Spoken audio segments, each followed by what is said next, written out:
ಜಾತಿಗಣತಿ ವರದಿ ಅಧ್ಯಯನ ಮಾಡಲು ಸೂಚನೆ ನೀಡಿದ್ದೇವೆ ಎಂಬ ಸಿಎಂ ಹೇಳಿಕೆಗೆ ಸಚಿವ ಈಶ್ವರ್ ಖಂಡ್ರೆ ರಿಯಾಕ್ಟ್ ಮಾಡಿದ್ದಾರೆ. ಬೀದರ್ನಲ್ಲಿ ಮಾತನಾಡಿದ ಅವರು, ನಮಗೆಲ್ಲ ವರದಿ ಬಂದಿದ್ದು ನಾವು ಅಧ್ಯಯನ ಮಾಡಿ 17ರ ಚರ್ಚೆಯಲ್ಲಿ ಅಭಿಪ್ರಾಯ ಮಂಡನೆ ಮಾಡ್ತೇವೆ. ಜಾತಿ ಜನಗಣತಿ ಸಚಿವ ಸಂಪುಟದಲ್ಲಿ ಈಗಾಗಲೇ ಮಂಡನೆಯಾಗಿದೆ. ಇದೇ 17ರಂದು ಸಿಎಂ ನೇತೃತ್ವದಲ್ಲಿ ಸುದೀರ್ಘವಾದ ಚರ್ಚೆ ಇದೆ. ಇದರ ಸಾಧಕ ಬಾಧಕಗಳನ್ನು ನೋಡಿಕೊಂಡು ಅಧ್ಯಯನ ಮಾಡಲಾಗುತ್ತದೆ. ಯಾರಿಗೂ ಕೂಡ ಅನ್ಯಾಯವಾಗದ ರೀತಿಯಲ್ಲಿ ಜಾತಿ ಜನಗಣತಿಯನ್ನ ಅನುಷ್ಠಾನ ಮಾಡ್ತೇವೆ ಅಂತ ಹೇಳಿದ್ದಾರೆ. ನೋಡಿ, ಜಾತಿ ಗಣತಿ ಸಚಿವ ಸಂಪುಟದಲ್ಲಿ ಮಂಡನೆ ಆಗಿದೆ. 17ನೇ ತಾರೀಕಿಗೆ ವಿಸ್ತೃತವಾದಂತಹ ಒಂದು ಚರ್ಚೆ ಇದೆ. ಸಾಧಕ ಬಾಧಕಗಳನ್ನು ನೋಡಿಕೊಂಡು ಅಧ್ಯಯನ ಮಾಡಿ ಇವತ್ತು ಯಾರಿಗೂ ಅನ್ಯಾಯ ಆಗದ ರೀತಿಯಲ್ಲಿ ಇವತ್ತು ಅದನ್ನು ಅನುಷ್ಠಾನ ಮಾಡುವಂತ ಒಂದು ಅದೇನಿದೆ, ನನ್ನ ಅಭಿಪ್ರಾಯ ಸಚಿವ ಸಂಪುಟದಲ್ಲಿ ಮಂಡನೆ ಮಾಡುತ್ತೇನೆ. ನನ್ನ ಅಭಿಪ್ರಾಯ ಮಂಡನೆ ಮಾಡುತ್ತೇನೆ ಅಂತ ಹೇಳಿದ್ದೇನೆ. ನೋಡಿ, ಜಾತಿ ಗಣತಿ ಸಚಿವ ಸಂಪುಟದಲ್ಲಿ ಮಂಡನೆ ಆಗಿದೆ. 17ನೇ ತಾರೀಕಿಗೆ ವಿಸ್ತೃತವಾದಂತಹ ಒಂದು ಚರ್ಚೆ ಇದೆ. ಸಾಧಕ ಬಾಧಕಗಳನ್ನು ನೋಡಿಕೊಂಡು ಅಧ್ಯಯನ ಮಾಡಿ ಇವತ್ತು ಯಾರಿಗೂ ಅನ್ಯಾಯ ಆಗದ ರೀತಿಯಲ್ಲಿ ಇನ್ನು ಜಾತಿ ಜನಗಣತಿ ಜಾರಿ ವಿಚಾರಕ್ಕೆ ಯತೀಂದ್ರ ಸಿದ್ದರಾಮಯ್ಯ ಪ್ರತಿಕ್ರಿಯೆ ಕೊಟ್ಟಿದ್ದಾರೆ. ಬಳ್ಳಾರಿಯ ಕಲ್ಲಕಂಬ ಗ್ರಾಮದಲ್ಲಿ ಮಾತನಾಡಿದ ಅವರು, ಜಾತಿ ಗಣತಿಯಿಂದಾಗಿ ಸಿದ್ದರಾಮಯ್ಯ ಕುರ್ಚಿಗೆ ಕುತ್ತು ಬಂದಿಲ್ಲ. ಬಿಜೆಪಿ ಸುಮ್ಮನೆ ಜಾತಿ ಗಣತಿ ವಿರೋಧಿಸಿ ಆರೋಪವನ್ನ ಮಾಡ್ತಿದ್ದಾರೆ. ಇನ್ನು ಕುರ್ಚಿ ಉಳಿಸಿಕೊಳ್ಳಲು ಸಿದ್ದರಾಮಯ್ಯ ಜಾತಿ ಗಣತಿ ಬಿಡುಗಡೆ ಮಾಡ್ತಾ ಇಲ್ಲ. ಬಜೆಟ್ ಜಾತಿ ಗಣತಿ ಕುರಿತು ಹೈಕಮಾಂಡ್ ಜೊತೆ ಚರ್ಚೆ ಮಾಡಬೇಕು. ಬಜೆಟ್ ಆದ್ಮೇಲೆ ಸಚಿವ ಸಂಪುಟ ತೀರ್ಮಾನಕ್ಕೆ ತರಬೇಕು ಅಂತ ಮೊದಲೇ ನಿರ್ಧಾರ ಆಗಿತ್ತು. ಅದರ ಅನ್ವಯ ಜಾತಿ ಗಣತಿ ಸಚಿವ ಸಂಪುಟ ಮುಂದೆ ಬಂದಿದೆ ಅಂತ ಹೇಳಿದರು. ಮಾಡ್ತಿರುವಂತ ಮೊದಲಾಗಿ ಮುಖ್ಯಮಂತ್ರಿಗಳ ಚೇರಿಗೆ ಯಾವುದೇ ಕುತ್ತು ಬಂದಿಲ್ಲ, ಯಾವುದೇ ಅಪಾಯ ಕೂಡ ಬಂದಿಲ್ಲ. ಸುಮ್ನೆ ಜಾತಿ ಗಣತಿಯನ್ನು ವಿರೋಧ ಮಾಡಬೇಕು ಅಂತ ಹೇಳಿ ಅವರು ಈ ರೀತಿ ಆರೋಪ ಮಾಡಿದ್ದಾರೆ ಅಷ್ಟೇ. ಕುರ್ಚಿನ ಉಳಿಸ್ಕೊಳ್ಬೇಕು ಅನ್ನೋ ಒಂದು ಉದ್ದೇಶ ಇದ್ದಿದ್ರೆ ಯಾವಾಗ ಆರೋಪ ಬಂದಿತ್ತು, ಮೂಡಾ ಕೇಸ್ ಬಗ್ಗೆ ಇವರೆಲ್ಲ ಏನು ಅಪಪ್ರಚಾರ ಮಾಡ್ತಿದ್ರು, ದೊಡ್ಡದಾಗಿ ವಿವಾದ ಎಬ್ಸಿದ್ರು, ಆ ಸಮಯದಲ್ಲೇ ತರಬಹುದಾಗಿತ್ತು. ಹಾಗೆಲ್ಲ ಇಲ್ಲ. ಬಜೆಟ್ ಆಗಬೇಕಿತ್ತು. ಬಜೆಟ್ ಆದ್ಮೇಲೆ ಹೈಕಮಾಂಡ್ ಅವ್ರ ಜೊತೆ ಈ ಜಾತಿ ಗಣತಿಯ ರಾಜಕೀಯ ಇಂಪ್ಲಿಕೇಶನ್ಸ್ ಏನಿರುತ್ತೆ ಅದನ್ನ ಚರ್ಚೆ ಮಾಡಬೇಕಾಗಿತ್ತು. ಸೊ ಹಾಗಾಗಿ ಬಜೆಟ್ ಆದ್ಮೇಲೆ ಅದನ್ನ ಸಚಿವ ಸಂಪುಟಕ್ಕೆ ತರಬೇಕು ಅಂತೇಳಿ ಮೊದಲೇ ತೀರ್ಮಾನ ಆಗಿತ್ತು. ಅದರಂತೆ ಬಳ್ಳಾರಿಯ ಕಲ್ಲಕಂಬ ಗ್ರಾಮದಲ್ಲಿ ಸಂಗೊಳ್ಳಿ ರಾಯಣ್ಣ ಹಾಗೆ ಕನಕದಾಸರ ಮೂರ್ತಿ ಉದ್ಘಾಟನೆ ಕಾರ್ಯಕ್ರಮದಲ್ಲಿ ಯತೀಂದ್ರ ಸಿದ್ದರಾಮಯ್ಯ ಸಹ ಭಾಗಿಯಾಗಿದ್ರು. ಈ ವೇಳೆ ಮಾತನಾಡಿದ ಅವರು, ಕುರುಬ ಸಮಾಜದ ಮಹಾ ನಾಯಕರು ಅಂದ್ರೆ ಸಂಗೊಳ್ಳಿ ರಾಯಣ್ಣ, ಕನಕದಾಸರು. ಇವರು ಕುರುಬ ಸಮಾಜದ 2 ಕಣ್ಣುಗಳು ಇದ್ದಂತೆ. ಶೌರ್ಯಕ್ಕೆ ಸಂಗೊಳ್ಳಿ ರಾಯಣ್ಣ, ಭಕ್ತಿಗೆ ಕನಕದಾಸರು, ಮಹಾಪುರುಷರು ಹಾಕಿದ ದಾರಿಯಲ್ಲಿ ನಾವು ನಡಿಬೇಕು ಅಂತ ಹೇಳಿದ್ದಾರೆ. ಕುರುಬ ಸಮುದಾಯದ 2 ಮಹಾಪುರುಷರು ಅಂತಂದ್ರೆ ಒಬ್ರು ಕನಕದಾಸರು ಮತ್ತೆ ಸಂಗೊಳ್ಳಿ ರಾಯಣ್ಣ ಅವರು. ಸಂಗೊಳ್ಳಿ ರಾಯಣ್ಣ ಶೌರ್ಯ, ಧೈರ್ಯ ಮತ್ತೆ ಸ್ವಾಭಿಮಾನಕ್ಕೆ ಹೆಸರಾದ್ರೆ, ಕನಕದಾಸರು ಭಕ್ತಿ, ಜ್ಞಾನ ಮತ್ತೆ ಸಮಾಜ ಸುಧಾರಣೆಗೆ ಹೆಸರುವಾದಂತಹವರು. ಇಬ್ರು ಕೂಡ ನಮ್ಮ ಸಮುದಾಯದ 2 ಕಣ್ಣುಗಳಿದ್ದಂತಾಗಿ. ಇಬ್ಬರು ಜೀವನ ಗಾಥೆಯನ್ನು ನೋಡಿದ್ರೆ ನಾವು ಕಲಿಬೇಕಾದಷ್ಟು ಬಹಳಷ್ಟಿದೆ. ಅಂತ ಇಬ್ಬರು ಮಹಾಪುರುಷರ ಪ್ರತಿಮೆಗಳನ್ನ ಇವತ್ತು ನೀವು ನಿರ್ಮಾಣ ಮಾಡಿ ಅದರ ಉದ್ಘಾಟನೆಗೆ ಇವತ್ತು ನಮ್ಮನ್ನೆಲ್ಲರೂ ಕರೆದಿದ್ದೀರಿ. ಬಹಳ ಸಂತೋಷದಿಂದ ಇವತ್ತು ನಾವು ಬಂದು ಈ ಕಾರ್ಯಕ್ರಮ ಉದ್ಘಾಟನೆ ಮಾಡ್ತಿದ್ದೇವೆ. ಮತ್ತೆ ಇಂತಹ ಮಹಾಪುರುಷರ ಒಂದು ಪ್ರತಿಮೆಗಳ ನಿರ್ಮಾಣ ಮಾಡಿ ಇವತ್ತು ಉದ್ಘಾಟನೆ ಮಾಡುವಂತ ನಮ್ಮ ಕಲ್ಲು. ಬಳ್ಳಾರಿಯ ಕಲ್ಲಕಂಬ ಗ್ರಾಮದಲ್ಲಿ ಸಂಗೊಳ್ಳಿ ರಾಯಣ್ಣ ಹಾಗೆ ಕನಕದಾಸರ ಮೂರ್ತಿಯನ್ನ ಸಚಿವ ಭೈರತಿ ಸುರೇಶ್ ಉದ್ಘಾಟನೆ ಮಾಡಿದ್ದಾರೆ. ಈ ವೇಳೆ ಮಾತನಾಡಿದ ಅವರು, ಇಡೀ ದೇಶ ಕಂಡಂತ ನಿಷ್ಠಾವಂತ ಮುಖ್ಯಮಂತ್ರಿ ಅಂದ್ರೆ ಅದು ಸಿದ್ದರಾಮಯ್ಯ. ಮೊದಲು ಕುರುಬ ಸಮುದಾಯದ ಜನ ಕುರುಬ ಅಂತ ಹೇಳಿಕೊಳ್ಳಲು ಹಿಂಜರಿತಾ ಇದ್ರು. ಆದರೆ ಇದೀಗ ಹೆಮ್ಮೆಯಿಂದ ನಾವು ಕುರುಬರು ಅಂತ ಹೇಳಿಕೊಳ್ಳುವಂತ ಸ್ಥಿತಿ ಇದೆ. ಹೆಮ್ಮೆಯಿಂದ ನಾವು ಕುರುಬರು ಅಂತ ಹೇಳಿಕೊಳ್ಳುವಂತೆ ಸಿದ್ದರಾಮಯ್ಯ ಮಾಡಿದ್ದಾರೆ ಅಂತ ಹೇಳಿದರು.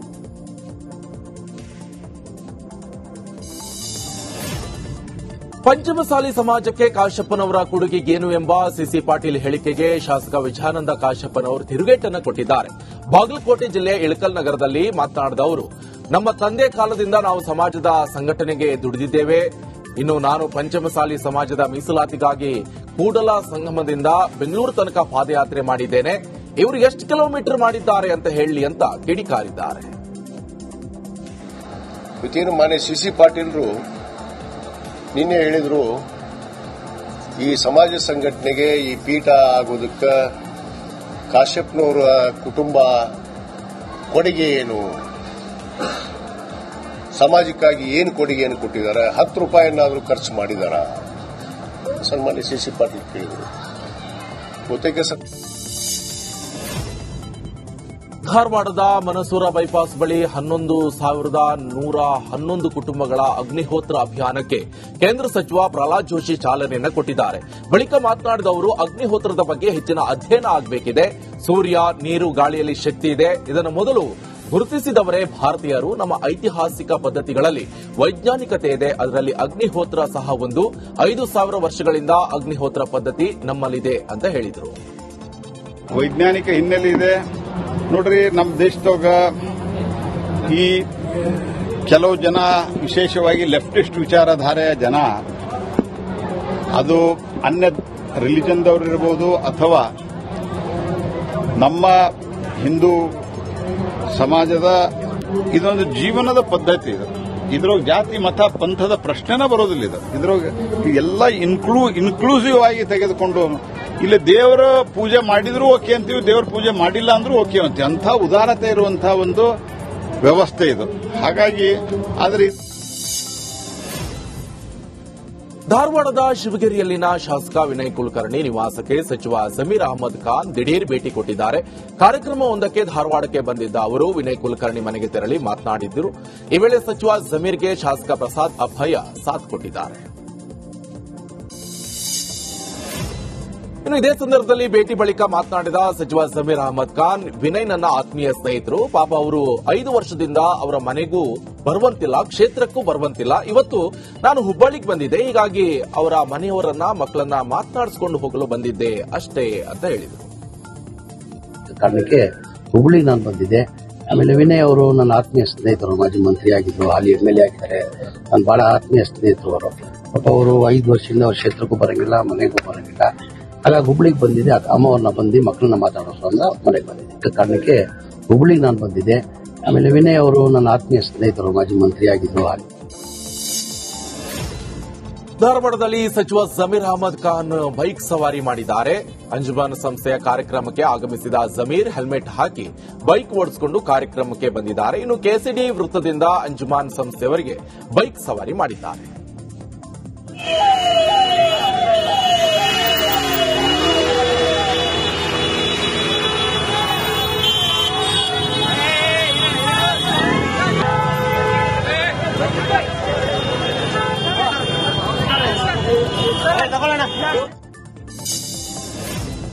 ಹಾವೇರಿ ಜಿಲ್ಲೆಯ ಹಲವೆಡೆಗಳಲ್ಲಿ ಗುಡುಗು, ಸಿಡಿಲು, ಬಿರುಗಾಳಿ ಸಮೇತ ಮಳೆಯಾಗಿದೆ. ಬಿರುಗಾಳಿ ಸಹಿತ ಮಳೆಗೆ ಜನರು ಬೆಚ್ಚಿ ಬಿದ್ದಿದ್ದು ಬೈಕ್ ಸವಾರರು ಮನೆಗೆ ಹೋಗಲು ಪರದಾಡಿದ್ದಾರೆ.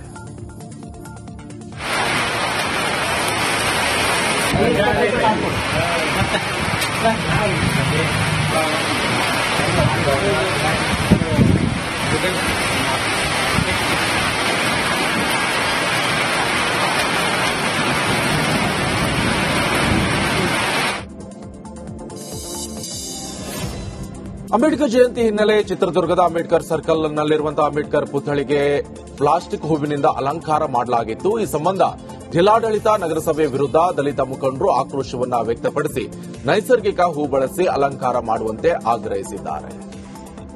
ಚಿತ್ರದುರ್ಗದ ಎಲ್ಲ ಗಣ್ಯರು, ಮುಖಂಡರುಗಳನ್ನ ಕರೆದು ಅಂಬೇಡ್ಕರ್ ಜಯಂತಿಯನ್ನ ಈ ಸಾರಿ ಬಹಳ ಅದ್ಭುತವಾಗಿ, ಅದ್ದೂರಿಯಾಗಿ ಮಾಡೋಣ ಅಂತೇಳಿ ನಮಗೆಲ್ಲ ಪ್ರಾಮಿಸ್ ಮಾಡ್ತಾರೆ.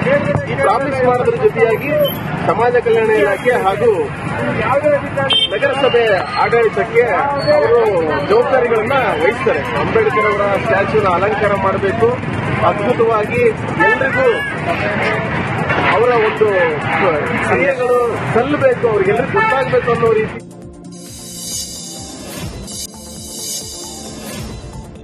ಕೃಷಿ ಸಚಿವ ಚಲುವರಾಯಸ್ವಾಮಿ ಪುತ್ರ ಸಚಿನ್ ಚಲುವರಾಯಸ್ವಾಮಿ ಮಂಡ್ಯ ಜಿಲ್ಲೆ ನಾಗಮಂಗಲ ತಾಲೂಕಿನ ಬ್ರಹ್ಮದೇವರಹಳ್ಳಿ ಪ್ರಾಥಮಿಕ ಕೃಷಿ ಪತ್ತಿನ ಸಹಕಾರ ಸಂಘದ ನಿರ್ದೇಶಕ ಸ್ಥಾನಕ್ಕೆ ಸ್ಪರ್ಧಿಸಿ ಗೆಲುವು ಸಾಧಿಸಿದ್ದಾರೆ.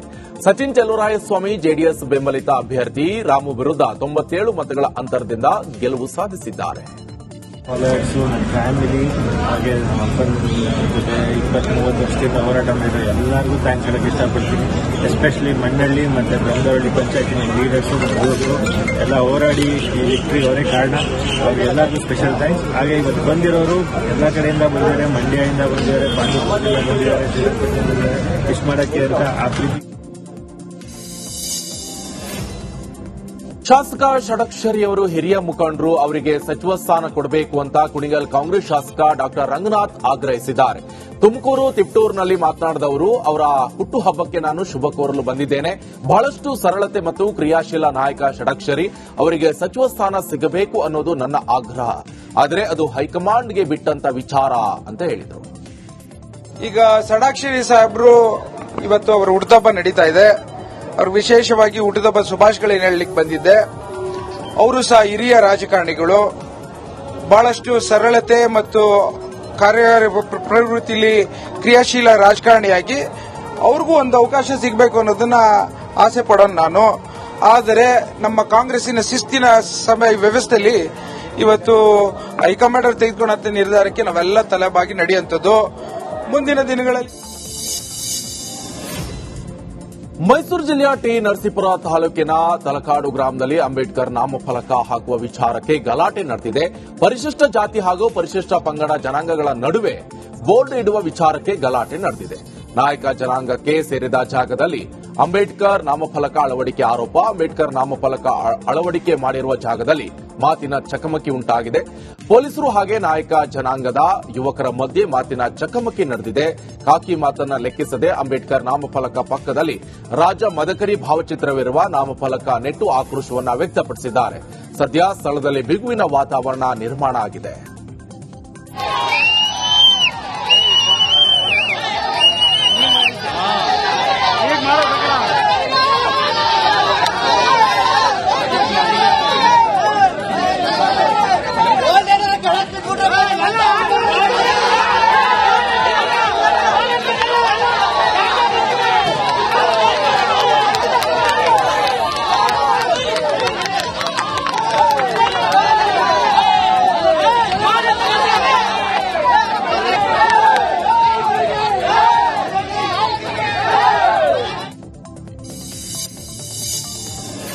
ವಿದ್ಯುತ್ ಶಾಕ್ದಾಗಿ ವ್ಯಕ್ತಿಯೋರ್ವ ಸಾವನ್ನಪ್ಪಿದ ಘಟನೆ ಉತ್ತರ ಕನ್ನಡ ಜಿಲ್ಲೆಯ ದಾಂಡೇಲಿ ನಗರದ ಅಲೈಡ್ ಏರಿಯಾದಲ್ಲಿ ನಡೆದಿದೆ. ಮನೆಗೆ ಕ್ಯೂರಿಂಗ್ ನೀರು ಹಾಕ್ತಾ ಇರುವಂತಹ ಸಂದರ್ಭದಲ್ಲಿ ವಿದ್ಯುತ್ ಶಾಕ್ ಹೊಡೆದು ಅಲಿ ಅನ್ಸಾರಿ 40 ವರ್ಷ ಸಾವನ್ನಪ್ಪಿದ್ದಾರೆ.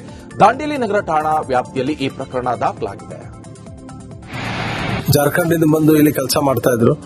ಅವರು ನಮ್ದು ಅಂಜುಮನ್ ಸಂಸ್ಥೆದು ಬಹಳಷ್ಟು ಕೆಲಸಗಳನ್ನು ಮಾಡಿದ್ದಾರೆ.